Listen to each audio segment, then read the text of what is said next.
प्रेक्षकांनो नमस्कार। आजच्या आरोग्य संपदाच्या या भागामध्ये मी डॉक्टर प्रशांत जाधव आपल्या सर्व प्रेक्षकांचं मनपूर्वक स्वागत करतो। मित्रहो, आज आपण ज्या आजाराबद्दल चर्चा करणार आहोत किंवा बोलणार आहोत ते क्वचितच आढळतात, पण ज्यांना होतात ना त्यांच्या आयुष्यावर त्यांचा परिणाम अगदी सखोल झालेला असतो, म्हणजे दुर्मिळ रोग। मित्रहो, दुर्मिळ रोग म्हणजे केवळ एक वैद्यकीय आव्हान नाहीये, तर रुग्ण, कुटुंब आणि समाजासाठी संयम, समज आणि संवेदनशीलतेची ती सत्व परीक्षाच असते। याच अनुषंगाने आजचा विषय आपण निवडलेला आहे, तो आपण स्क्रीनवर पाहू शकता। आजचा आपला विषय आहे दुर्मिळ रोग जागरूकता दिवस। दुर्मिळ रोग जागरूकता दिवस। मित्रो, दुर्मिळ रोग जागृती दिवसाच्या या निमित्ताने या आजाराची ओळख आपण करून घेणार आहोत। लवकर निदान कोणत्या पद्धतीने करतात त्याबद्दल चर्चा करणार आहोत आणि उपचार आणि आशेचा मार्ग त्यावरचा कोणता आहे हेही आपल्याला तज्ञ डॉक्टर्स आपले पाहुणे आपल्याला सांगणार आहेत। हेच मार्गदर्शन आपल्याला करण्यासाठी आज आपल्या इथे तज्ञ मार्गदर्शिका दोन पाहुण्या आपल्या इथे उपस्थित आहेत। त्यांची मी ओळख करून देतो। पहिल्या आहेत doctor Shilpa Kulkarni madam. Madam, आपलं मनपूर्वक स्वागत आजच्या आरोग्य संपदाच्या या भागामध्ये। आणि दुसऱ्या आहेत त्या doctor Gayatri Munghate madam. Madam, आपलेही मनपूर्वक स्वागत। मित्रो, आपल्या पाहुण्यांचं, आपल्या तज्ञ मार्गदर्शक पाहुण्यांचे अगदी अल्पशा असा परिचय करून द्यायचा झाला तर डॉक्टर शिल्पा कुलकर्णी या बालरोग तज्ञ आहेत, न्यूरोलॉजिस्ट, मज्जातंतू विशारद त्या आहेत आणि वाडिया, मुंबईमधील वाडिया हॉस्पिटलमध्ये त्या प्राध्यापिका आणि न्यूरोलॉजी विभागाच्या प्रमुख म्हणून काम पाहतात। गेल्या 25 वर्षाचा प्रगल्भ अनुभव त्यांच्या पाठीशी आहे। तसेच fellowship in paediatric neurology he UK मधून विशेष पदवी ही त्यांनी प्राप्त केलेली आहे। दुसरे जे आपले मॅडम आहेत, आपले तज्ञ मार्गदर्शिका आहेत, त्या डॉक्टर गायत्री मुनघाटे मॅडम। त्या बाल शल्य चिकित्सक आहेत।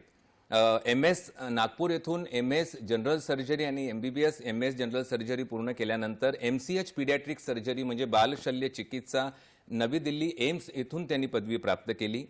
त्या वाडिया रुग्णालय मुंबई येथील जे सुप्रसिद्ध रुग्णालय आहे तिथे त्या सहयोगी प्राध्यापिका म्हणूनही रुजू आहेत बालशल्य चिकित्सा विभागामध्ये। आणि अजून त्याच्यात काही गोष्टी म्हणजे MCH सुपर स्पेशालिटी विद्यार्थ्यांसाठी मार्गदर्शक आणि शिक्षिका म्हणूनही त्या काम पाहतात। त्यात त्यांची स्पेशलायझेशन अजून सांगायचं झालं तर यूरो सर्जरी, लहान मुलांच्या म्हणजे मुलांच्या मूत्रपिंड आणि मूत्रमार्गाशी संबंधित शस्त्रक्रिया, निओनेटल सर्जरी म्हणजे नवजात बालकांमधील जन्मजात दोषांवरील शस्त्रक्रिया, त्याचसोबत ऑन्को सर्जरी मुलांमधील कर्करोगावरील शस्त्रक्रिया आणि त्याचसोबत सगळ्यात महत्त्वाची गोष्ट म्हणजे अवयव प्रत्यारोपण म्हणजे ऑर्गन ट्रान्सप्लांट, ज्याला आपण म्हणतो वाडिया रुग्णालयातील सॉलिड ऑर्गन ट्रान्सप्लांटेशन टीमच्या त्या सक्रिय सदस्य म्हणूनही काम पाहतात। असे अतिशय सखोल अभ्यास आजच्या विषयाचा आणि प्रगल्भ अनुभव असलेल्या तज्ञ मार्गदर्शिका आज आपल्याला येथे या विषयावरती मार्गदर्शन करण्यासाठी आलेल्या आहेत। अतिशय महत्त्वाचा आणि संवेदनशील असा विषय आहे। चला तर मित्रहो, आजच्या विषयाची चर्चा, अतिशय महत्त्वाचा विषय तो म्हणजे दुर्मिळ रोग जागरूकता दिवस। या निमित्ताने आपले येथे दोन तज्ञ बालरोग तज्ञ बालचिकित्सक आणि बालरोग तज्ञ असे पाहुणे आपल्या इथे आलेले आहेत मार्गदर्शिका म्हणून। त्यांच्याशी आपण चर्चा सुरू करूया। नक्कीच मॅडम, पुन्हा एकदा आपल्या दोघांचंही मनापासून आरोग्य संपदाच्या या भागामध्ये स्वागत। मॅडम, पहिला प्रश्न, आपला विषयच आजचा इतका बोलका आहे की पहिला आपसूक असा प्रश्न निर्माण होतो की दुर्मिळ रोग म्हणजे नेमकं काय आणि ही संकल्पना, दुर्मिळ ही संकल्पना कशी ठरवली जाते? शिल्पा मॅडम, काय सांगाल? नमस्कार आणि धन्यवाद। मला या दुर्मिळ आजारांबद्दल च्या या चर्चेसाठी बोलावण्यासाठी सह्याद्री वाहिनीचे मनापासून धन्यवाद करते। आणि दुर्मिळ आजारांबद्दल सांगण्यासाठी आपण इकडे सगळेजण जमले आहोत। सो दुर्मिळ आजार हे जसे डॉक्टर प्रशांत म्हणाले तसे क्वचितच आढळणारे आजार असतात। समाजात अत्यंत अल्प प्रमाणात हे आजार असतात। ह्या एकाच सिस्टीमचा म्हणजे एखाद्याच अवयवाचा आजार नसतो। वेगवेगळ्या प्रकारचे आजार या दुर्मिळ रोगांमध्ये मानले जातात। जर व्याख्याच करायची झाली तर WHO प्रमाणे हजारात एखादा जेव्हा तो आजार होतो तेव्हा त्या आजाराला दुर्मिळ आजार म्हटले जातात। पण या व्याख्या प्रत्येक देशासाठी वेगवेगळ्या आहेत। म्हणजे अमेरिकेत 2 लाखात एखादा किंवा भारतामध्ये 10,000 एखादा असे जे आजार असतात त्यांना दुर्मिळ आजार म्हणतात. आणि हे दुर्मिळ आजार रक्ताचे असू शकतात, ते किडनीचे असू शकतात, ते ब्रेनचे म्हणजे मेंदूचे असू शकतात. वेगवेगळ्या प्रकारचे दुर्मिळ आजार आहेत. जवळजवळ 7,000 प्रकारचे दुर्मिळ आजार आत्तापर्यंत फाइंड आउट करण्यात आलेले आहेत. आणि प्रत्येक सिस्टीममध्ये वेगवेगळे नवीन नवीन आजार रोज रोज ॲड केले जातात. त्यामुळे नवीन नवीन संशोधन त्याच्यात होऊन नवीन नवीन दुर्मिळ आजार आहेत आत्तापर्यंत. म्हणजे प्रत्येक अवयव आणि प्रत्येक शरीरातली जी कोणती प्रणाली आहे त्या प्रणालीच्या अनुषंगाने अनेक असे आजार आहेत जे अत्यल्प पद्धतीने आढळतात आणि म्हणून त्यांना दुर्मिळ असं म्हटलं जातं. आणि खूप छान पद्धतीने सोप्या पद्धतीने आपण ती समजावून सांगितली आमच्या प्रेक्षकांना की त्याची संकल्पना नेमकी काय असते. गायत्री मॅडम, मी आता आपल्याकडे येऊ इच्छितो की मॅडमने सांगितलं की वेगवेगळ्या देशांमध्ये याची जी व्याख्या आहे, याची परिभाषा आहे ही वेगळ्या पद्धतीने केली जाते. तर त्या स्टॅटिस्टिक्सकडे मी आपल्याकडे येऊ इच्छितो. आपल्याकडून ते उत्तर मला अपेक्षित आहे की भारतात साधारण भारताची परिस्थिती जर आपण चर्चा करायची झाली तर दुर्मिळ रोगांची परिस्थिती आज सध्या परिस्थितीमध्ये काय आहे? गायत्री मॅडम. धन्यवाद. भारतातील परिस्थितीचा जर आपण विचार केला तर भारतात जवळपास 6 ते 7 कोटी लोक ह्या दुर्मिळ रोगाने ग्रस्त आहात. तसं बघितलं भारताची लोकसंख्या बघता हे जे आहे पर्सेंटेजप्रमाणे 6 ते 8% ऑफ द पॉप्युलेशन. म्हणजे ही जी आपली जनसंख्या मोठी असण्याकारणाने हा एक खूप मोठा स्टॅटिस्टिक्स आहे. म्हणजे दुर्मिळ हे भारतात तेवढेही दुर्मिळ नाही आहे. भारतामध्ये रक्ताचे जे दुर्मिळ आजार असतात, सिकल सेल, थॅलेसेमिया, हे सगळे भरपूर प्रमाणात आढळले जातात. आणि परिस्थिती म्हटली तर ह्या रोगांवर, ह्या दुर्मिळ रोगांवर जे उपचार असतं त्याला सगळ्याच रुग्णांना त्यांना ते तिथपर्यंत पोहोचू शकतील आहे किंवा ते त्याला त्यांच्यापर्यंत ते जाऊ शकेल आहे. डायग्नोस्टिक आणि ट्रीटमेंट मोडॅलिटी हे थोडंसं कठीण असतं. नक्कीच खूप महत्त्वाचा मुद्दा आपण या उत्तरातून नक्कीच छेडलेला आहे. त्याच्यावरती अंगुली निर्देश आपला आहे की भारतामध्ये 6 ते 7 कोटी इतकी जर दुर्मिळ आजारांची संख्या आहे म्हटल्यावरती ती खरोखर डोळे उघडणारी अशी संख्या आहे. आणि त्याच्यामागचं कारण तुम्ही की आजचा हा कार्यक्रमही, हा जो प्रपंच आपण आज मांडलेला आहे तोही याच कारणासाठी आहे की जनजागृती, जेणेकरून ही दुर्मिळ जो आकडा आहे तो आपल्याला कमी प्रमाणात आणता येईल, जेणेकरून हे लोक डॉक्टरांपर्यंत आणि रुग्णालयापर्यंत पोहोचू शकतील. नक्कीच फार महत्त्वाचं होतं. शिल्पा मॅडम, आपल्याकडे मी येऊ इच्छितो की दुर्मिळ रोगांचे आपण सांगितलं प्रमाण तर खूप आहे भारतामध्ये, पण मग त्याचे निदान हे उशिरा का होते, यावरती आपलं काय मत आहे? दुर्मिळ रोगांबद्दल जागरूकता ही जसे समाजामध्ये नाही त्याचप्रमाणे डॉक्टरांमध्ये पण फार कमी जागरूकता आहे. आम्हाला जेव्हा शिकवलं जातं तेव्हा असं शिकवलं जातं की uncommon presentation of common disorders आधी बघा आणि मग नंतर common presentation of uncommon disorders बघा. त्यामुळे आपण प्रत्येक वेळी जेव्हा डायग्नॉसिस करायला जातो तेव्हा आपण कॉमन डिसिजेसचा आधी जास्त विचार करत राहतो. त्याचप्रमाणे हे जे दुर्मिळ आजार आहेत त्यांचे सिम्पटम्स किंवा त्यांचे जे सिम्पटमॅटॉलॉजी आहे ती कॉमन डिसिजेसप्रमाणेही असू शकते. पण ते जेव्हा आपण शोधायला जातो किंवा डायग्नोज करायला जातो त्याच्यासाठी मल्टीमोडॅलिटी लागते. म्हणजे बऱ्याच निरनिराळ्या गोष्टींची त्यांची डायग्नोसिस करताना गरज पडू शकते. जसे की तुम्हाला जेनेटिक्सचा गरज पडू शकते, निरनिराळे स्कॅन्स लागू शकतात. त्यामुळे असं होत नाही की पटकन तो असा अनकॉमन आजार आपण बघितला. त्यामुळे इव्हन प्रगत देशांमध्ये जेव्हा बघितलं जातं तेव्हा मिनिमम टाईम जो त्यांनी बघितला आहे की रेअर डिसीज डायग्नोज करण्यासाठी मिनिमम टाईम इव्हन अमेरिका किंवा युरोपमध्ये 4 ते 5 वर्ष हा आहे. कारण त्यांचे सिम्पटम्स एकदम सिमिलर असतात. सगळ्या बाकीच्या कॉमन आजारांप्रमाणेच त्यांचे सिम्पटम असू शकतात आणि ते हळूहळू इव्हॉल्व्ह होत राहतात. जसे ते इव्हॉल्व्ह होत राहतात तसे तुम्हाला ते पटकन पकडता आले आणि त्याच्या पद्धतीने तुम्ही जर चिकित्सा केली तरच तुम्ही तो आजार शोधू शकता. आणि जसं म्हणतो, जसं your eyes see what your mind knows, त्याप्रमाणे जसं जर तुम्हाला माहीत असेल त्याच्याबद्दल, आपण रेअर डिसिजेस नेहमी आधी कॉमन डिसिजेस वाचतो आणि मग नंतर रेअर डिसिजेसबद्दल जातो. त्यामुळे रेअर डिसिजेस जर माहीत असेल तरच तुम्ही त्या दृष्टीने जास्त शोधू शकाल. त्यामुळे अत्यंत टर्शरी लेवल केअरच्या हॉस्पिटल्समध्ये सुद्धा हे डिसिजेस लवकर शोधण्यासाठी किंवा त्यांचं निदान होण्यासाठी बराच वेळ जावा लागतो. नक्कीच फार महत्त्वाचं होतं ते. अतिशय सोप्या आणि सुलभ भाषेमध्ये आपण ते समजावून सांगितलं की आपले डोळे तेच पाहतात जे आपल्या मेंदूला माहीत असतं. नक्कीच फार महत्त्वाचं होतं आणि या दृष्टिकोनातून या अनुषंगाने निदान हे आणि सूक्ष्म त्याची लक्षणं असल्याकारणाने त्याला जे इव्हॉल्व्ह होण्यासाठी जो वेळ लागतो तो पुरेसा वेळ भारतातच नव्हे तर इतर देशांमध्येही त्याचा कालावधी तुम्ही 5 वर्षाचा सांगितला, हे फार महत्त्वाचं आणि अधोरेखित करण्यासारखं होतं. गायत्री मॅडम, मग ह्या दुर्मिळ आजारांच्या बाबतीत अनुवंशिकता हा किती महत्त्वाचा मुद्दा आहे, याबद्दल आपण काय सांगाल? तर ही दुर्मिळ रोग जेव्हा आपण बघतो तेव्हा जवळपास 80% दुर्मिळ रोग जे आहे ते वंशानुगत किंवा अनुवांशिक म्हणजे जीन डिसऑर्डरमुळे होत असतात आणि आईवडिलातून मुलांमध्ये ट्रान्समिट केले जातात. आणि म्हणजे हा जो आहे दुर्मिळ रोग आपण एक ग्रुप म्हणून जर बघितलं तर हा बराचसा खूप मोठा चंक आहे जे की वंशानुगत किंवा अनुवांशिकी ज्याचा कारणीभूत ठरतं.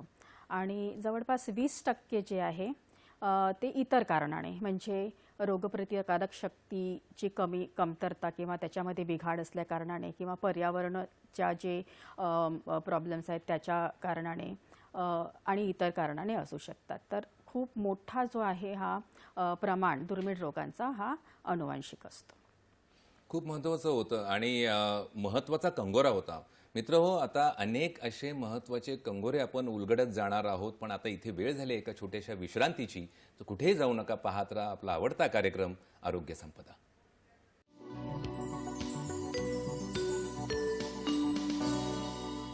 प्रेक्षको, ब्रेक नंतर पुन्हा एकदा आरोग्य संपदाच्या या भागामध्ये आपलं स्वागत. आजचा विषय आपण जाणून आहात तो म्हणजे दुर्मिळ रोग जागरूकता दिवस.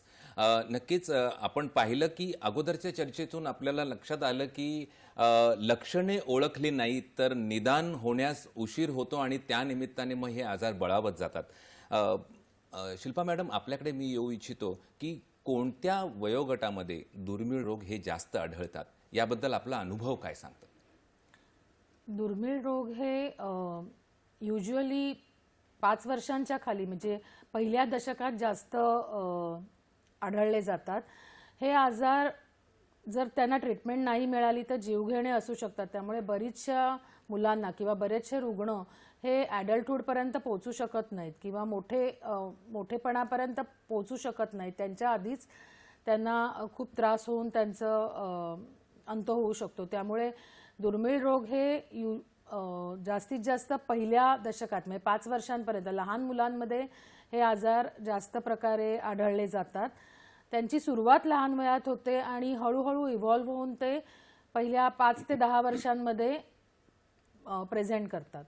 म्हणजे जसं गायत्री मॅडमही म्हणाल्या की अनुवंशिकता हा महत्त्वाचा मुद्दा या दुर्मिळ रोगांमध्ये मागे असतो, जेणेकरून मग आपण सांगितल्याप्रमाणे की 5 वर्षाच्या आतल्या कालावधीमध्ये ही लक्षणं जास्त प्रकर्षाने दिसू लागतात. नक्कीच महत्त्वाचं होतं ते. मग गायत्री मॅडम, सामान्य नागरिकांनी साधारण आता 5 वर्षाच्या आतील जर साधारण पहिल्या दशकामध्ये जसं मॅडम म्हणाल्या तर लवकर निदान होणं, त्याची ती लक्षणं लवकर ओळखणं गरजेचं आहे. मग कोणती लक्षणं सामान्य माणसाने गंभीरपणे घ्यावी आणि दिसताच क्षणी रुग्णालयात किंवा डॉक्टरांकडे धावावी, काय सांगाल? तर दुर्मिळ रोग हे एक अवयव विशेष नसतं. दुर्मिळ रोग ही हे जे रोग जे आपण म्हणतो ते वेगवेगळ्या अवयवाला आणि वेगवेगळ्या ऑर्गन सिस्टमला अफेक्ट करतं. पण तरीसुद्धा सर्वसामान्याला सांगायचं तर काही लक्षणं आपल्याला गंभीर रूपे लक्षात घ्यायला पाहिजे. ते म्हणजे वयानुसार बाळाची वाढ, शारीरिक किंवा मानसिक वाढ न होणे, वारंवार होणारे संसर्ग, चेहऱ्याच्या आकारातील हाडातील काही बदल म्हणजे डिस्मॉर्फिक फेसिस म्हणजे चेहरा थोडासा विचित्र वाटणे, वाढ न होणे आणि स्नायूची अशक्तपणा, एखाद्या वेळेस आकडी येणे आणि सर्वसामान्य अशक्तपणा जे आहे, हे जे विशेष करून ह्या जे लक्षणं आहेत ते गंभीरपणे घेतलं पाहिजे, जेणेकरून आणि म्हणजे योग्य वेळी त्याचं निदान आणि उपचार होणे आवश्यक आहे आणि त्याच्यामुळे हे लक्षण ओळखायची भरपूर गरज आहे. खूप महत्त्वाचं होतं ते, कारण जितक्या लवकर त्याचं निदान होईल तितक्या लवकर उपचार सुरू करून त्याला कुठेतरी अंकुश त्या आजाराच्या वाढीवरती नक्कीच ठेवता येईल आणि कंट्रोलमध्ये ठेवता येतील त्या गोष्टी. शिल्पा मॅडम, दुर्मिळ रोगांच्या या, जसं मॅडम आता गायत्री मॅडम म्हणाल्या की लवकर निदान होणं फार महत्त्वाचं आहे त्याच्या काही लक्षणांचं, तर याच्या उपचारात सर्वात मोठी आव्हाने, आता 35 वर्षाचा प्रगल्भ अनुभव आपल्या पाठीशी आहे, तर या उपचारांमध्ये सगळ्यात मोठी आव्हाने कोणती आहेत असं आपल्याला जाणवलं? हे दुर्मिळ रोग यांचं डायग्नोसिस करणं म्हणजे निदान करणं हा सगळ्यात पहिलं मोठं आव्हान असतं. कारण जसं गायत्री मॅडमनी सांगितलं की त्यांची मानसिक आणि शारीरिक विकास होत नाही किंवा कधीकधी विकास चालू असतो आणि ते मागे जातात, त्याला आम्ही रिग्रेशन म्हणतो. म्हणजे चांगले चालत असतात पण हळूहळू चालायला विसरतात किंवा त्यांना रक्ताची गरज पडत राहू शकते, सतत संसर्गजन्य रोग होत राहतात. सो त्यामुळे पहिली त्यांचं निदान होणं अत्यंत गरजेचं असतं आणि जेव्हा हे निदान करायचं असतं तेव्हा साधे तपास यांच्यासाठी पुरेसे पडत नाहीत. त्यांच्यासाठी जेनेटिक लेवलवर तपास व्हावे लागतात. त्यामुळे तुमच्याकडे जेनेटिक लॅबोरेटरीज असणं आवश्यक असतं. आणि जरी जेनेटिक्स हा विषय असा आहे की जेनेटिक्स म्हणजे समुद्रात बुडी मारणं आणि एखादा मोती शोधून काढणं, हे जेवढं कठीण आहे तेवढंच कठीण जेनेटिक आजारांबद्दल डायग्नोसिस करणं किंवा निदान करणं हे आहे. मॅडम, मी तुम्हाला मध्येच थांबवतोय कारण प्रेक्षक आपल्याशी जोडले गेलेत, आपली चर्चा प्रेक्षकांपर्यंत अगदी सखोल पोहोचते. हे उत्तर आपण पूर्ण करूया, पण प्रेक्षकांचा प्रश्न आपण घेऊया. शलाकाजी गाडगीळ या कल्याणवरून आपल्याशी जोडल्या गेलेल्या आहेत. शलाकाजी, आपला प्रश्न विचारा. हा, माझे 3 प्रश्न आहेत की दुर्मिळ आजार कोणत्या आजारांना म्हणायचं, दुर्मिळ आजार होऊ नये म्हणून कोणती काळजी घ्यावी आणि हा अनुवंशिक आजार आहे का? खूप छान, आपला प्रश्न अतिशय सुंदर आहे. शिल्पा मॅडम, काय सांगाल? सो दुर्मिळ आजार कोणत्या आजारांना म्हणायचं हा पहिला प्रश्न होता. सो दुर्मिळ आजार, जसं मी सांगितलं, वेगवेगळ्या अवयवांचे आजार असतात. जसे रक्ताचे आजारमध्ये सिकल सेल अनिमिया किंवा थॅलेसेमिया, हिमोफिलिया हे दुर्मिळ आजार आहेत. न्यूरोलॉजिकल डिसऑर्डर्समध्ये मस्क्युलर डिस्ट्रॉफी किंवा ड्युशेन मस्क्युलर डिस्ट्रॉफी, स्पायनोमस्क्युलर ॲट्रोफी अशा टाईपचे किंवा जेनेटिक एपिलेप्सीज हे दुर्मिळ आजार आहेत. आणि अनुवांशिक, सो अनुवांशिक म्हणजे तुमच्या फॅमिलीतनं येणारे किंवा कुटुंबाकडनं पुढे पुढे येणारे. आणि जेनेटिक, सो दुर्मिळ आजार हे युज्युअली जेनेटिक किंवा जनुकीय असतात. 80% दुर्मिळ आजार हे काहीतरी जेनेटिक्समध्ये, काही गुणसूत्रांमध्ये किंवा जीन्समध्ये काही चेंजेस झाल्यामुळे, म्युटेशन्स म्हणतात त्यांना. सो हे म्युटेशन्स झाल्यामुळे होणारे जे आजार असतात ते जेनेटिक आजार असतात आणि दुर्मिळ आजारांपैकी 80% आजार हे जेनेटिक आजार असतात. आणि तिसरा प्रश्न त्यांचा होता की हे टाळता येतात का? हो, सो पहिल्या प्रथम टाळता येण्यासाठी आपल्याला ते डायग्नोसिस होणं आवश्यक असतं. सो काही गोष्टी आपण समाजात करू शकतो. कुठलाही अनुवंशिक आजार हे जर नात्यात लग्न केलं, म्हणजे 50% तुमच्या नात्यात जर जेव्हा लग्न होतं तेव्हा 50% जेनेटिक पूल हा कॉमन असतो आणि हे 50% जेव्हा एकत्र येतात तेव्हा नेक्स्ट जनरेशनमध्ये दुर्मिळ आजार किंवा जेनेटिक आजार होण्याचे चान्सेस जास्त असतात.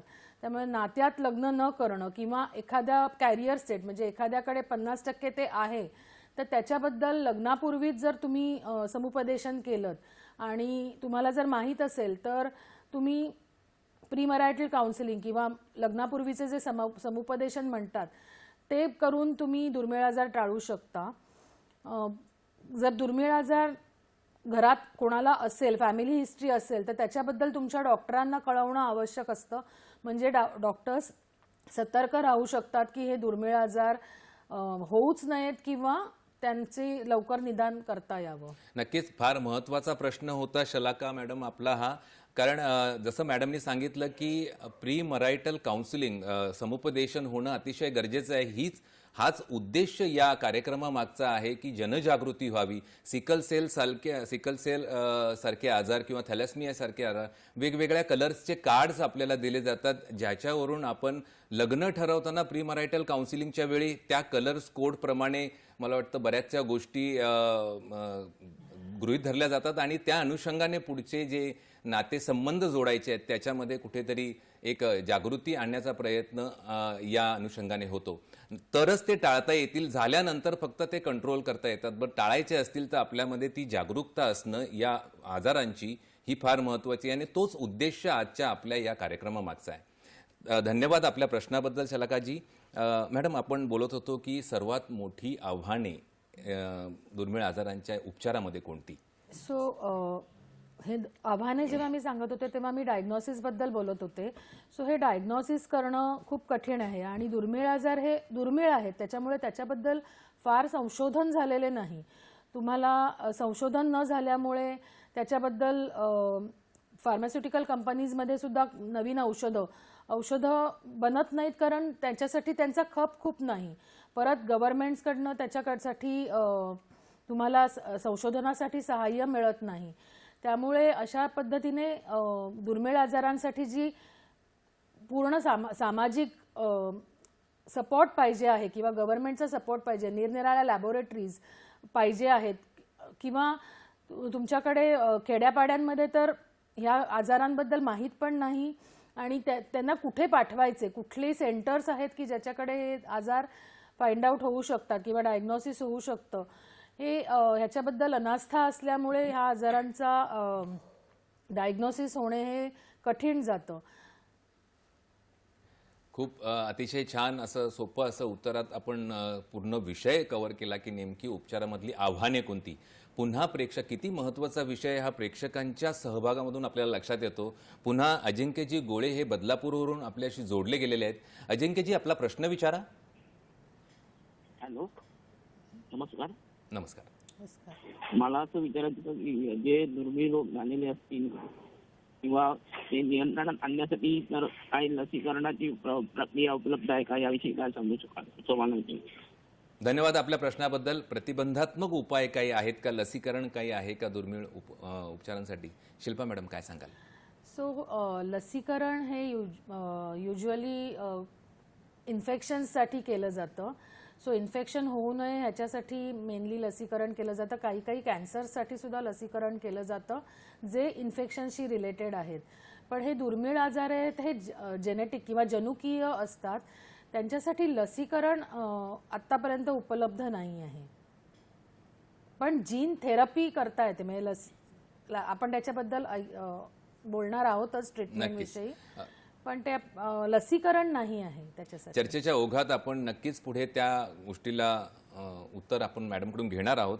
पण आता गायत्री मॅडम, या आजारांवर जर दुर्मिळ आजारांचा विचार केला तर उपचार पद्धती शक्यतो नाही आहेत जास्त करून, तर मग पर्याय काय असतात? जर समजा उपचार नसेल तर वेगळे पर्याय कोणते असतात? या गोष्टीला आपण जर अधोरेखित केलं तर बरं होईल. हो, तर आपण दुर्मिळ रोग जेव्हा बघतो तेव्हा बहुतांशी दुर्मिळ रोगांचा उपचार हा खूप कठीण असतो किंवा उपलब्ध नसतो. पण काहीसे असे आजार आहेत जे दुर्मिळ असून सुद्धा त्यांच्यावर उपचार उपलब्ध असतात. आपण जर का लिव्हरचे आजार घेतले किंवा किडनीचे आजार घेतले किंवा रक्ताचे आजार घेतले तर काहीसे असे आजार आहेत जे की प्रत्यारोपणाने पूर्णपणे बरे होऊ शकतात. तरी हे जे मुलं आहेत ते दुर्मिळ रोगाने ग्रस्त जरी असतील तरी प्रत्यारोपणाने घन अवयव प्रत्यारोपण, लिव्हर ट्रान्सप्लांटेशन, किडनी ट्रान्सप्लांटेशन किंवा बोन मॅरो ट्रान्सप्लांटेशन याच्याने ते पूर्णपणे बरे होऊ शकतात. तर आता मी जेव्हा म्हणते ट्रान्सप्लांटेशनचा, तर ट्रान्सप्लांटेशन हा उपचारही खूप सोपा नाही आहे. याच्यामध्ये पुष्कळशा अवघडपणा असतात. सर्वप्रथम तर अवयवाच्या उपलब्धता ती बरेच वेळा नसते आणि लहान मुलं जेव्हा या रोगाने ग्रसित होतात तेव्हा आई किंवा वडील यापैकी किंवा आजी आजोबा यापैकी कोणीतरी आपले अवयव दान करायला लागतं, जेणेकरून ते प्रत्येक फॅमिलीला सोयीस्कर होईलच असं नसतं.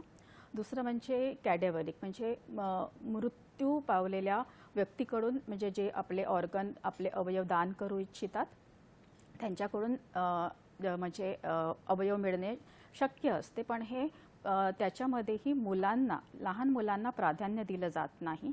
घराच्या कर्ता मनुष्याला जास्त प्राधान्य दिलं जातं आणि म्हणून अवयवाची कमतरता आणि हे जे आपण प्रत्यारोपणाची जर विषय घेतला तर हा एक खर्चिक बाब आहे आणि म्हणूनच बऱ्याचशा मुलांना हा जो ऑप्शन आहे तो अवेलेबल नसतो आणि म्हणूनच वाडिया हॉस्पिटलमध्ये आम्ही हा जो आहे ट्रान्सप्लांटेशन प्रोग्राम सुरू केलेला आहे की जेणेकरून म्हणजे लोअर मिडल क्लास आणि पुअर क्लासच्या मुलांनाही आपण हा जो पर्याय आहे उपलब्ध करून देऊ शकतो. म्हणजे उपचार अवेलेबल नसतील तर त्याचे वेगळे पर्याय, म्हणजे महत्त्वाचा गोष्ट आपण आता चर्चा केली की ऑर्गन ट्रान्सप्लांट म्हणजे अवयव प्रत्यारोपण, आणि या निमित्ताने ऑर्गन डोनेशन म्हणजे अवयव दान हा किती महत्त्वाचा विषय आहे हे देखील या निमित्ताने इथे अधोरेखित झालंय. पुन्हा आपल्याशी मी या प्रश्नाचं उत्तर अजूनही घेणार आहे शिल्पा मॅडमकडून, पण आता मी आता आपला प्रश्न आहे, प्रेक्षक आपल्याशी जोडले गेलेले आहेत. भाऊसाहेब अडगळे हे अहिल्यानगर येथून आपल्याशी जोडले गेलेले आहेत. भाऊसाहेब, आपला प्रश्न विचारा.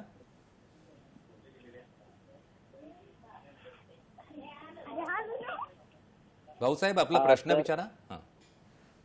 तर मॅडम मला असं विचारायचं होतं की आमचा एक लहान मुलगा आहे, तर तो आजारी होता आणि आम्ही कुपोषित हा त्यामध्ये म्हणजे मोडतं का हा प्रकार दुर्मिळ आजारामध्ये? आपला प्रश्न लक्षात आला आमच्या. कुपोषण हे या दुर्मिळ आजारांच्या संज्ञेमध्ये मोडतं का, असा त्यांचा प्रश्न आहे. धन्यवाद आपल्या प्रश्नाबद्दल. शिल्पा मॅडम, काय सांगाल? कुपोषण हे दुर्मिळ आजारांमध्ये मोडत नाही. कुपोषण हे अन्नाची कमतरता, आयदर जास्त अन्न किंवा कमी अन्न, मेनली प्रोटीन्स आणि कॅलरीजची कमतरता, याच्यामुळे कुपोषण होतं.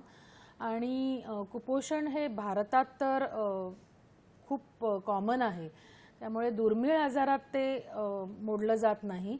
पण काही काही दुर्मिळ आजारांमुळे, म्हणजे जे इनबॉर्न एरर्स ऑफ मेटाबॉलिझम असतात, ज्याच्यामुळे चयापचयाची क्रिया बरोबर होणे आवश्यक असते, त्याच्यामध्ये काही जनुकीय बिघाड असेल तर कुपोषण हे एक त्याचं सिम्पटम असू शकतं. त्यामुळे कुपोषण म्हणजे फक्त प्रोटीन आणि कॅलरीचं माल न्यूट्रिशन नाही, तर ते डायजेस्ट होऊन त्याचं मेटाबॉलिझम होण्यासाठी जे काही जेनेटिक एन्झाईम्स लागतात त्यांचे जर कमतरता असेल तर त्यांचं, म्हणजे जसं युरिया सायकल डिफेक्ट्स किंवा अमायनो ॲसिडोपॅथीज, हे प्रथिनं ॲसिमिलेट करण्यासाठी किंवा बॉडीमध्ये घेण्यासाठी जे क्रिया बनते ती जर बरोबर झाली नाही तर ते दुर्मिळ आजार होतात. पण फक्त जर खाणं आणि पिणं अवेलेबल नसेल म्हणून कुपोषण असेल तर तो दुर्मिळ आजार नाही. खूप थोडक्यात आणि सोप्या शब्दांमध्ये आपण समजावून सांगितलं. धन्यवाद आपल्या प्रश्नाबद्दल. नक्कीच पुढचे अजून वेगवेगळे कंगोरे या विषयानुरूप आपण उलगडून पाहणार आहोत, उत्तर घेणार आहोत आपल्या तज्ज्ञ मार्गदर्शकांकडून. पण आता इथे वेळ झाली एका छोट्याशा विश्रांतीची, तर कुठेही जाऊ नका, पाहत राहा आपला आवडता कार्यक्रम आरोग्य संपदा.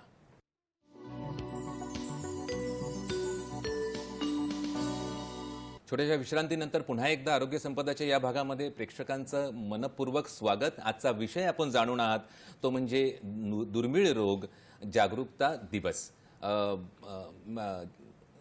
शिल्पा मॅडम, आपल्याकडे मी येऊ इच्छितो की मगाशी जो प्रश्न आपला चालू होता की उपचार पद्धतीमधले पर्याय कोणते, समजा उपचार नसेल तर वेगळे अजून पर्याय काय, तर ऑर्गन ट्रान्सप्लांट म्हणजे प्रत्यारोपणाचा जो पर्याय आहे तो जागृती मॅडमने दिलेला आहे. तर आपण ह्याच्यामध्ये अजून काय ॲडिशन करू इच्छिता, ह्याच्यामध्ये अजून काय पर्याय आपण सुचवू इच्छिता, काय सांगाल शिल्पा मॅडम? दुर्मिळ आजारांसाठी 3 प्रकारच्या उपचार पद्धती उपलब्ध आहेत. एक, जसं डॉक्टर गायत्रींनी सांगितलं त्याप्रमाणे सॉलिड ऑर्गन ट्रान्सप्लांट. त्याच्याचप्रमाणे दुसरं असतं की bone marrow transplant. Bone marrow ट्रान्सप्लांटसुद्धा काही काही आजारांवर उपयुक्त असतं, जसं की स्किड, दॅट इज म्हणजे इम्युनिटीचे जे आजार असतात, like subacute severe combined immunodeficiency, त्याच्यासाठी किंवा थॅलेसेमिया या गोष्टींसाठी बोन मॅरो ट्रान्सप्लांटचा वापर केला जातो. त्याच्यानंतर दुसरा जो ग्रुप आहे त्याच्यामध्ये लाईफ लॉंग म्हणजे आयुष्यभर ट्रीटमेंट घ्यावी लागते. ती खूप कॉस्टली नसली तरी आयुष्यभर घ्यायची असल्याने त्याच्यावर खूप खर्च होऊ शकतो. त्याच्यामध्ये mainly inborn errors of metabolism येतात, ज्याच्यामध्ये डाएट थेरपी, वेगवेगळी विटॅमिन्स यांचे हाय डोस असं देऊन पेशंटला त्यांच्या दुर्मिळ आजारावर उपचार केले जातात. आणि तिसरा जो ग्रुप आहे ज्याच्यामध्ये प्रिसिजन म्हणजे एक्झॅक्टली तुम्हाला माहीत आहे की काय प्रॉब्लेम आहे आणि त्याच्यावर तुम्ही औषध देऊ शकता, जसं एन्झाईम रिप्लेसमेंट थेरपी. काही आजार जसे पॉम्पेज डिसीज किंवा काही टाईपचे म्युकोपॉलिसॅक्रॅयडोसिस या आजारांसाठी एन्झाईम्स म्हणजे एन्झाईम्स हे ते कॅटलिस्टसारखं काम करतात. त्यांना मराठीत शब्द आहे वितंचक, पण तो फारच कठीण आहे. त्यामुळे एन्झाईम्स जे आहेत ते एन्झाईम रिप्लेस करून म्हणजे ते बनत नाहीत आपल्या शरीरात, त्यामुळे हे आजार होतात. ते तुम्ही जर बाहेर न दिलेत तर हे आजार बरे होऊ शकतात. पण प्रॉब्लेम या एन्झाईम रिप्लेसमेंटचा असा आहे की लाईफ लॉंग घ्यावं लागतं आणि ते अत्यंत महाग असतात. त्यामुळे सामान्य माणसाच्या आवाक्याच्या बाहेरची त्यांची किंमत असते. त्याच्याचप्रमाणे जीन थेरपी की एखादा तुम्हाला जीन्स माहिती आहेत, कुठली जनुकीय प्रॉब्लेम आहे हा माहीत असेल तर ते जीन रिप्लेसमेंट करण्याच्या काही आजारांवर आपल्याकडे थेरपीज आहेत. उदाहरणार्थ स्पायनोमस्क्युलर ॲट्रोफी, त्याच्यासाठी जीन थेरपी अवेलेबल आहे आणि जर ती लवकरात लवकर दिली तर एक अतिशय चांगल्या प्रकारे त्यांचा आपण उपचार करू शकतो. सो असे असे ट्रीटमेंट्स अवेलेबल आहेत. पण जीन थेरपी म्हणजे आपल्या इंडियात जीन थेरपीची किंमत ही 16 कोटी आहे. सो ही सामान्य माणसाच्या आवाक्याच्या बाहेरची किंमत आहे. सो मेनली ह्या दुर्मिळ रोगांवर किंमत अवेलेबिलिटी आणि किंमत हा मेन प्रॉब्लेम या आजारांवर आहे. त्यामुळे ट्रीटमेंटमध्ये त्यांना डायग्नोसिस जरी झालं तरी ट्रीटमेंटमध्ये उशीर होऊ शकतो. अतिशय महत्त्वाचा मुद्दा होता. आपला अंगुली निर्देशही त्यामध्ये स्पष्ट होता. शिल्पा मॅडम, आपल्याकडेच मी येऊ इच्छितो की भारतात दुर्मिळ रोगांसाठी विशेष काही कार्यक्रम, काही योजना किंवा धोरणं आहेत का? याबद्दल आपण काय सांगाल? सो भारतामध्ये 2015 नंतर म्हणजे 2017 national policy for rare diseases अशी बनवण्यात आली आहे आणि त्यानुसार भारताने 63 आजारांचं रेअर डिसीजमध्ये त्यांनी इन्क्लूड केलं आहे 63 आजारांना. आणि त्याप्रमाणे त्यांनी 3 जसे मी सांगितले त्यांना जसे ट्रीटमेंट अवेलेबल आहे तसे त्यांनी त्यांची वर्गवारी केलेली आहे की जे एकावेळी ट्रीटमेंट देऊन बरे होऊ शकतात, जसं सॉलिड ऑर्गन ट्रान्सप्लांट किंवा बोन मॅरो ट्रान्सप्लांट. आणि त्याच्यासाठी भारत सरकार त्यांना एकावेळी 20 लाखाची मदत देते. त्याचप्रमाणे काही ज्यांना आयुष्यभर ट्रीटमेंट घ्यावी लागते किंवा ज्यांना जीन थेरपी वगैरे आहे अशांसाठी भारत सरकारने काही केंद्रे निर्माण केली आहेत त्यांच्याकडून पेशंट्सना ट्रीटमेंटसाठी आर्थिक आधार मिळू शकतो. सो भारत सरकारमध्ये आता बऱ्याचशा NGOजमुळे आणि भारत सरकारच्या स्वतःच्या प्रयत्नांमुळे अनेकानेक नवीन आजार, दुर्मिळ आजार त्याच्यात इन्क्लूड केले जात आहेत. त्याच्याचप्रमाणे भारतात अवयवदानाबद्दल जी जागृती निर्माण झाली आहे त्यामुळे या दुर्मिळ आजारांच्या रुग्णांना थोडासा तरी दिलासा मिळत आहे आता. म्हणजे अनेक शासनाच्या प्रशासनाच्या अनेक योजना आहेत, धोरणं आहेत आणि सरकारचं धोरण हे रुग्णांना मदत करण्यासाठीच असतं. आणि या आजारांचा जो लोड आहे एकंदरीत आहे त्याचा आकडा जो आपण सुरुवातीला पाहिला तर तो कमी करणं हाच मूळ उद्देश या योजनांमध्ये मागे आणि धोरणांमागे असतं. तर गायत्री मॅडम, हा उपचार खर्च आता मॅडम म्हणाले नाही उपचार खर्च, तर याचा आणि औषधांची उपलब्धता, तर या सर्व गोष्टींमध्ये कोणकोणत्या अडचणी साधारण आपल्या एकंदरीत बघण्यात आलेल्या आहेत आणि त्या कशा प्रकारे ॲड्रेस केल्या जातात, कमी केल्या जातात? तर उपचार खर्चमध्ये आता जसं मॅडमने बोललेलेच आहेत की हे जी उपचार आणि त्याची जी औषधे असतात ती खूप खर्चिक असतात, सामान्य माणसाच्या आवाक्याची बाहेरची असतात. दुसरं म्हणजे उपलब्धता हा पण एक मोठी अडचण असते कारण दुर्मिळ असल्या कारणाने जे मोठ्या फार्मा कंपनीज आहेत त्यांना तेवढ्या प्रमाणात ते औषध बनवणे त्यांच्यासाठी फायदेकारक नसतं आणि म्हणूनच ह्या ज्या औषधी आहेत ते आपल्याला परदेशातून आयात कराव्या लागतात. तर आयात करण्यात त्याचा खर्च आणि एकंदरीत म्हणजे हे तर औषधाबद्दल झालं, पण अजून ट्रान्सप्लांटेशन म्हणावं किंवा जेनेटिक थेरपी म्हणावं, ही पण एक अत्यंत खर्चिक अशी बाब असते. दुसरं म्हणजे की सामान्य माणसाला याची जनजागृती कमी असल्याकारणाने निदान उशिरा होतो. निदान झाला तरी तो ज्या सेंटरवर त्याला उपचार उपलब्ध असेल आहे तिथपर्यंत तो पोहोचू शकेल की नाही हा पण एक मोठा प्रश्न असतो. आणि म्हणूनच आपल्याला समाजामध्ये जनजागृती करण्याची आवश्यकता आहे की जेणेकरून तुमच्या आजूबाजूला जर का असा व्यक्ती असेल किंवा असं बाळ असेल आहे तर त्याला योग्य उपचाराच्या सेंटरवर पोहोचवणे ह्याची जबाबदारी समाजाने घेतली पाहिजे आणि हाच आजचा आपला कार्यक्रमाचा उद्देश आहे. नक्कीच फार महत्त्वाचं होतं ते सामाजिक पातळीवरती तोच धागा धरून जनजागृती हा धागा धरून सामाजिक पातळीवरती साधारण मानसिक आणि सामाजिक दोन्ही पातळींवरती रुग्ण आणि कुटुंबियांना साधारण कोणत्या समस्या येतात याबद्दल शिल्पा मॅडम आपण काय सांगाल? जसं आपण बघितलं की दुर्मिळ आजार हे निदान करण्यासाठी कठीण असतात. त्यांना रुग्णांना हेच माहीत नसतं की कोणत्या तज्ज्ञांकडे जावं, कारण हे आजार एवढे वेगवेगळ्या तज्ज्ञ ह्यांचे ट्रीटमेंट करतात की कुठल्या तज्ज्ञांकडे जावं हे या रुग्णांना कळत नाही.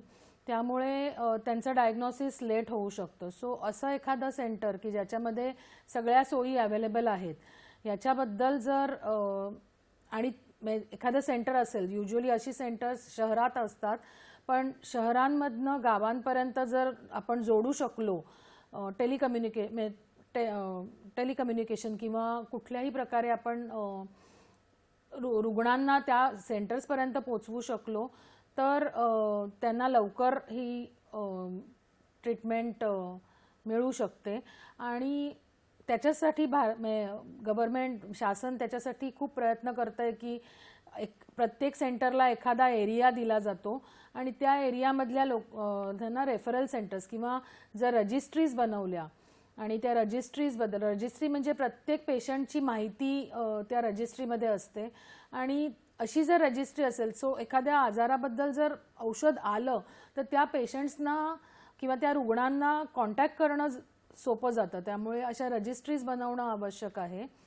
आणि टेलिमेडिसिन, सो टेलिमेडिसिनचा जास्तीत जास्त वापर आपल्यासारख्या अवाढ्य देशात करणं आवश्यक आहे. अगदी महत्त्वाचा मुद्दा होता तो, कारण वेगवेगळी प्रिंट मीडिया आणि वेगवेगळे समाज माध्यमातून रुग्णांपर्यंत पोहोचणं आणि रुग्णांना जर रुग्णालयापर्यंत येता येत नसेल तर टेलिमेडिसिन हा एक पर्याय त्याच्यामागचा अतिशय महत्त्वाचा एक जनजागृती आणि अवेअरनेस प्रोग्रामच्या तहत या गोष्टी अतिशय महत्त्वाच्या आहेत. गायत्री मॅडम, आता अवेअरनेस आणि ह्या सगळ्या जागरूकता याबद्दल आपलं चाललेलं, तर अवयवदान आपला तो हातखंडा मानला जातो अवयवदानाचा, तर त्याबद्दल त्याच्या अवेअरनेसबद्दल आपण काय सांगाल? तर अवयवदान ह्याच्याबद्दल समाजात अजून जागरूकता असणे आवश्यक आहे. म्हणजे सुमारे 4 ते 5 लाख लोक हे अवयवाच्या अभावापुरती मृत्युमुखी पडतात. भारतामध्ये लोकसंख्या बघितली तर अवयवदान करायची भरपूर गरज आहे आणि त्यासाठी जनजागृती होण्याची पण गरज आहे. अवयवाचं हे जे आहे डिमांड भरपूर असल्याकारणाने आणि सप्लाय खूपच कमी आहे. आणि अवयव म्हणजे हे आपण लॅबॉरेटरीमध्ये बनवू शकत नाही, हे कोणातरी मनुष्याला दान करायला लागतं. अवयव दान करणे म्हणजेच जीवन दान करणे. खरं तर मृत्यूनंतर आपल्याला त्या अवयवाचा काही उपयोग नसतो, पण आपल्या मृत्यूनंतरही ते अवयव आपण वापर करून जवळपास 8 लोकांना आपण एक नवीन जीवनदान देऊ शकतो. आता जनजागृती करण्याचा एक इम्पॉर्टंट, आता तुम्हाला एक छोटीशी स्टोरी सांगू इच्छिते. ब्राझीलमध्ये स्कार्पा नावाचा एक व्यक्ती होता. 2013तली ही घटना आहे. हा खूप श्रीमंत माणूस आणि याने जगजाहीर केले की त्याची बेंटली जी आहे म्हणजे जवळपास $4.5 लाख किमतीची जी कार आहे तो ती पुरवू इच्छित होता आणि त्याने तसं जगजाहिरी केले की जसे इजिप्तमध्ये फारोज मृत्यूनंतर आपले सगळं सामान म्हणजे स्वतःसोबत पुरवत होते तशा. तर त्याला जे आहे ते समाजाने भरपूर त्याची निंदा केली की तुम्ही एवढी जी महागातली गाडी आहे ते तुम्ही अशी वेस्ट करताय, तुम्हाला गरज नाही तर त्याचं दान करा.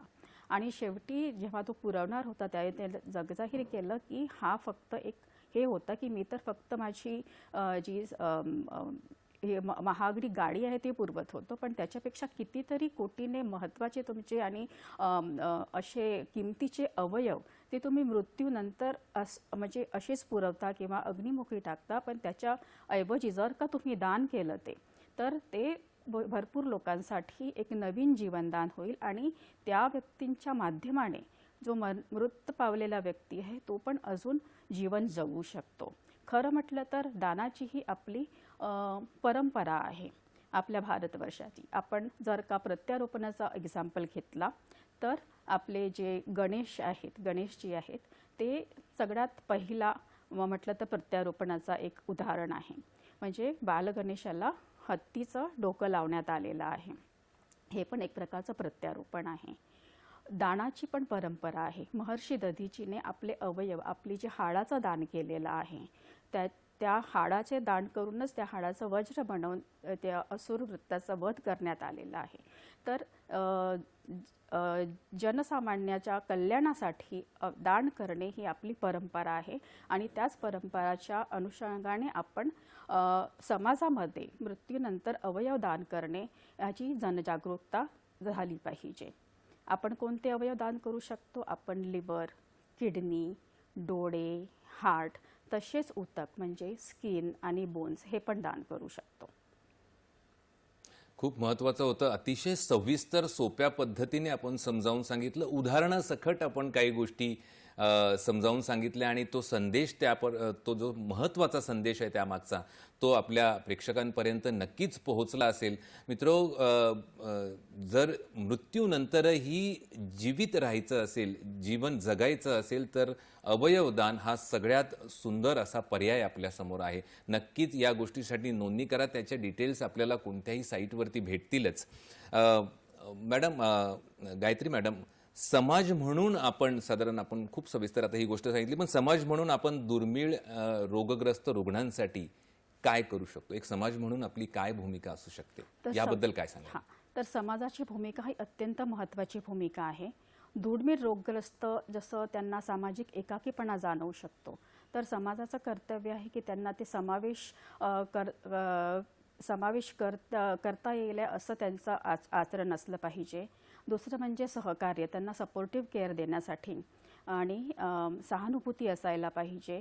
सामाजिक एकाकीपणा त्यांना जाणली नाही पाहिजे आणि अशा रुग्णांच्या उपचारासाठी दानशूर व्यक्तींनी सढळ हस्ते दान करावं. आणि दुसरं म्हणजे वेगवेगळ्या जे ऑर्गनायझेशन्स असतात, सामाजिक संस्था असतात, त्यांनी पण पुढाकार घ्यावा अशा रुग्णांच्या मदतीसाठी.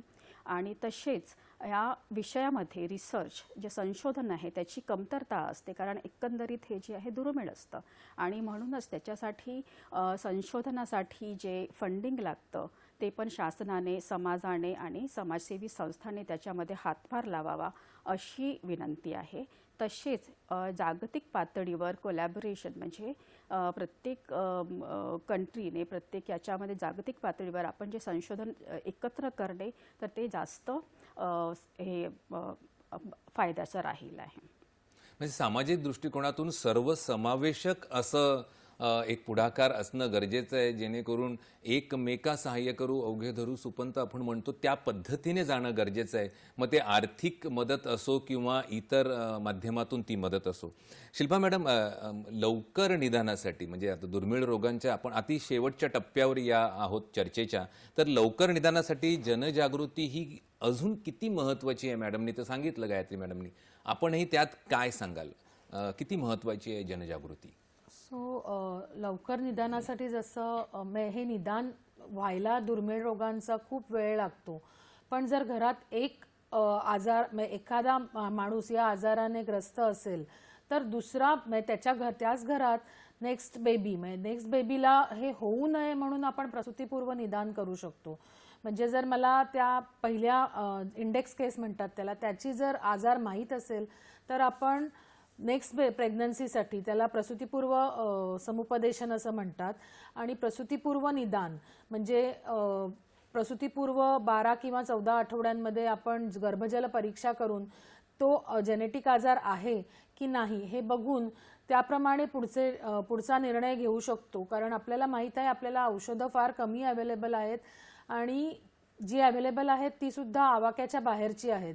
त्याच्यामुळे अशा पेशंट्सना जर आपण आधी पोटात असतानाच म्हणजे गर्भात असतानाच जर आपण हे फाइंड आउट करू शकलो तर आपण अशा प्रकारचं हे थांबवू शकतो, त्यांचा जन्म थांबवू शकतो की ज्यामुळे हा प्रॉब्लेम नंतर येणार नाही. किंवा काही आजार हे निओनेटल स्क्रीनिंग म्हणजे जन्मतःच मुलांचं काही स्क्रीनिंग म्हणजे काय तर तुम्हाला आजार नसताना तुम्हाला चेक करणं.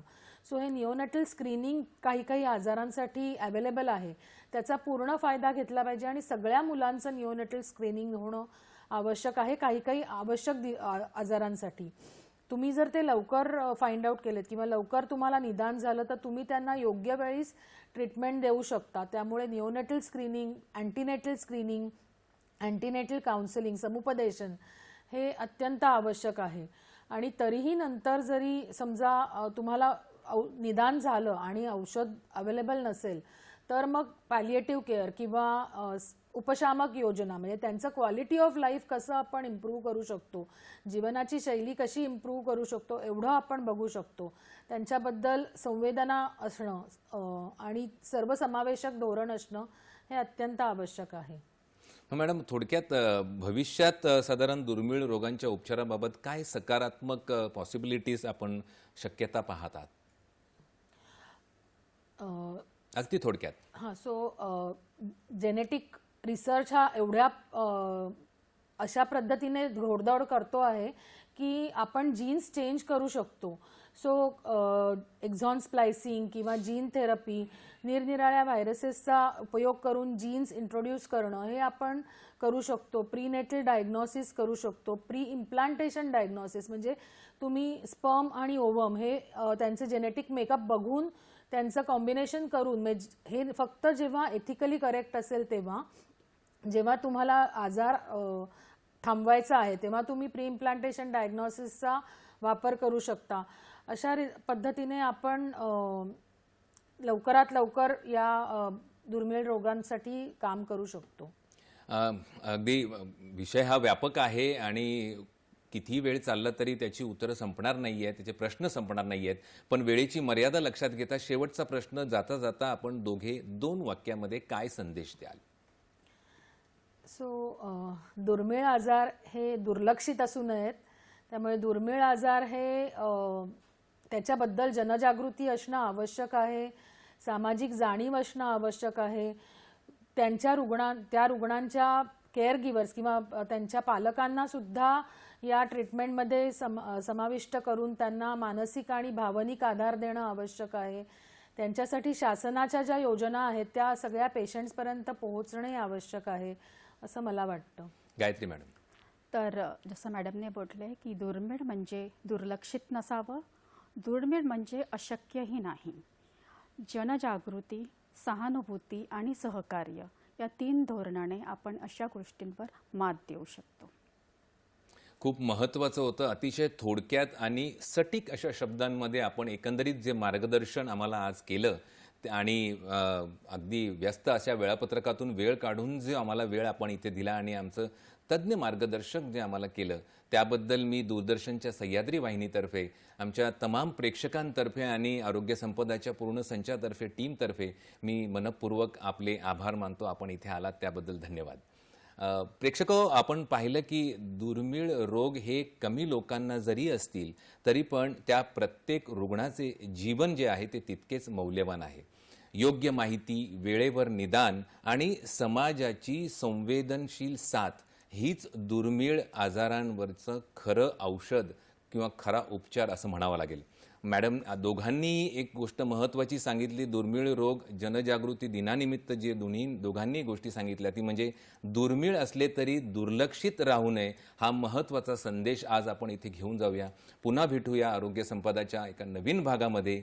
तोपर्यंत स्वस्थ रहा, मस्त रहा, आनंदी रहा. नमस्कार.